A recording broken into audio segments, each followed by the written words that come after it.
Speaking of the trade deadline, got some interesting updates out of Boston this week. So, Bruins president Cam Neely has said that he's exploring, quote, two paths ahead of the trade deadline. So, one of those paths means they're buying, and one means that they're selling, they're retooling.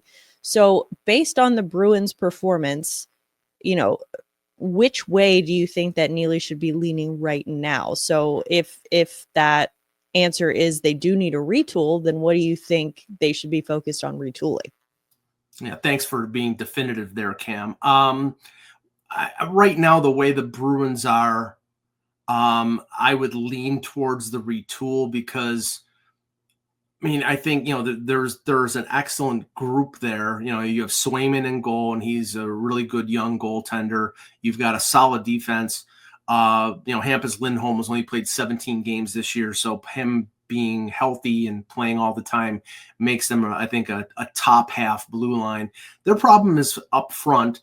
The addition of Elias Lindholm has not helped them up the middle. I don't think they're particularly strong at center, and really, their scoring is down. They lost Jake DeBrusk in free agency, and I don't think they ever really replaced him. And their bottom six was a lot better last year than it's been this year.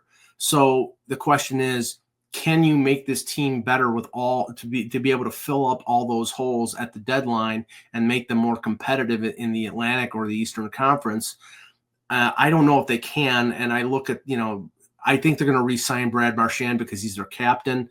But a guy like Trent Frederick, who's a UFA, who they probably could get a high draft pick for, if they're not interested in paying him what he's going to get in free agency, I would move him. I would have to move him. So I think more than likely the retool is the direction that they should go.